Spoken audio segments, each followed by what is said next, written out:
Welcome back everybody to another MOTOBOB vlogs. Today we're in Seville, look, beautiful, warm, sunny Seville, and we've been riding the new Honda CL500, a little middleweight scrambler taking on the Enfields.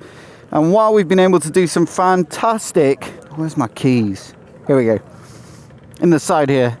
Yeah, some fantastic riding up on the twisties that you'll see in my main review, and a mild and short bit of gravel as well. Realistically, I think a lot of these bikes are actually going to be bought for commuting, city riding, that sort of thing, and so that's what I thought I'd bring you to see in this video.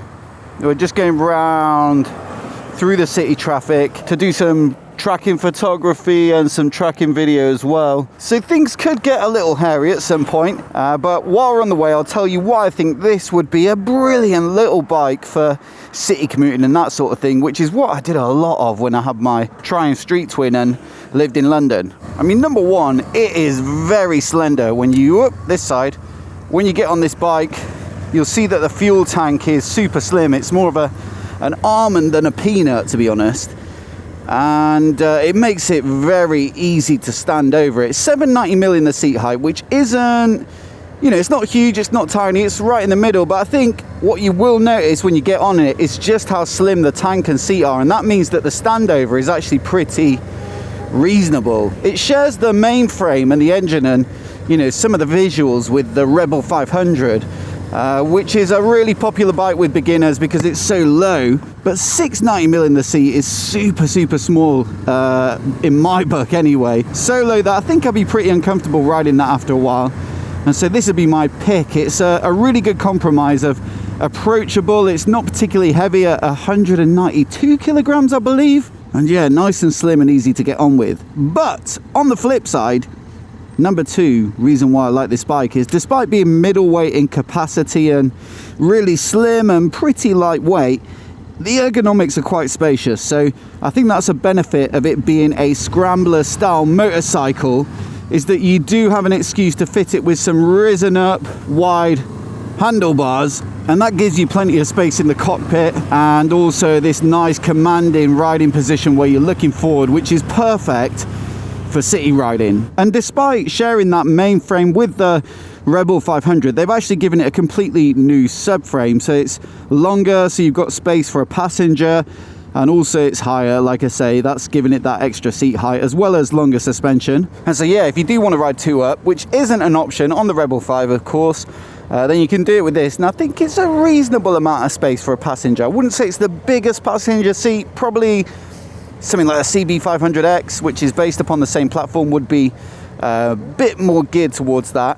But if you want something for short trips, like I say, I'm thinking about town riding and that kind of thing, then this would be ideal really. I think it could just about manage two up, and with 46 horsepower, there's just enough power there. And that's number three. I think a twin cylinder engine with 47 horses is easily enough for most riding in town. Maybe not quite enough if you've got to do motorway and A roads and a lot of stuff like that on your commute. You might want something a little bit more powerful. You know, I think overtaking at 60 or 70, you're going to have to plan ahead a bit and make sure you've got plenty of room. But if the majority of your riding is urban, then it's plenty enough. And in fact, I think it's pretty much ideal because it's really quite economical on fuel. It's only got a 12-litre tank, but still it's got pretty decent range because it's not super thirsty. It's not a super powerful bike, but it's got a little bit more. I was talking in my main review about how it compares with, you know, the Royal Enfields, the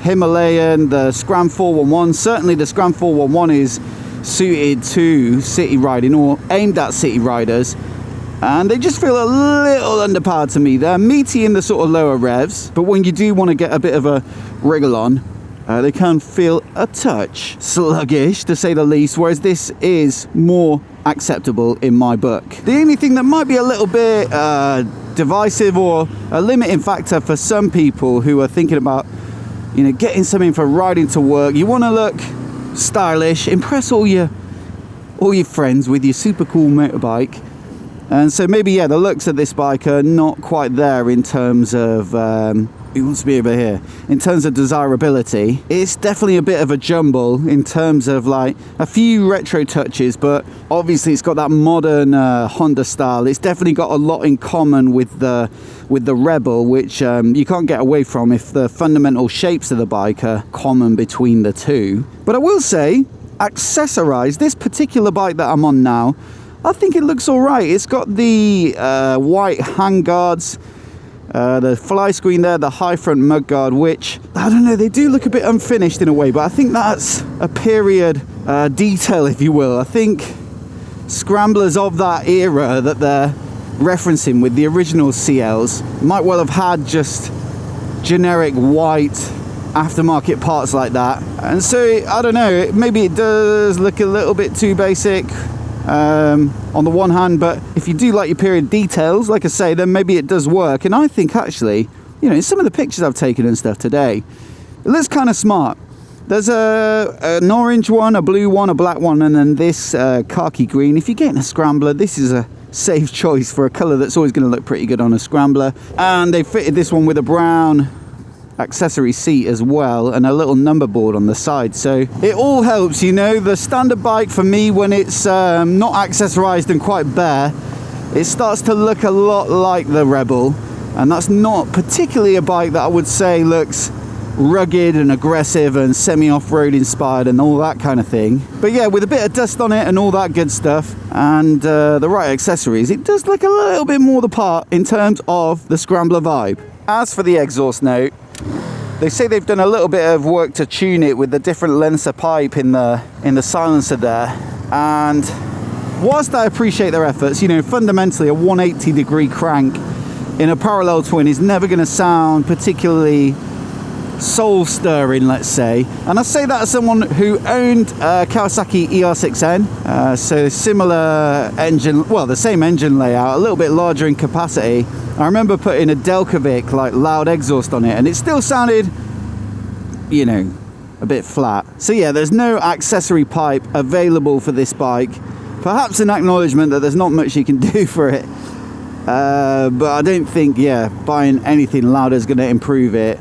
And you might just have to accept the sound for what it is. Hasn't really bothered me. It's not a negative, you know, it sounds fine. But yeah, it's certainly not one of this bike's key strengths. Technologically, very simple. So you just got the TFT display. It's got ABS. It's got a couple of buttons here to go through trip meters and all that good stuff. One's probably to page through actually, and then one to reset. Yeah, that's it. And that's about it. Horn indicators, high-low beam, starter, hazards, kill switch. But that's all you need really on a simple little bike like this. It's not got loads of power or torque.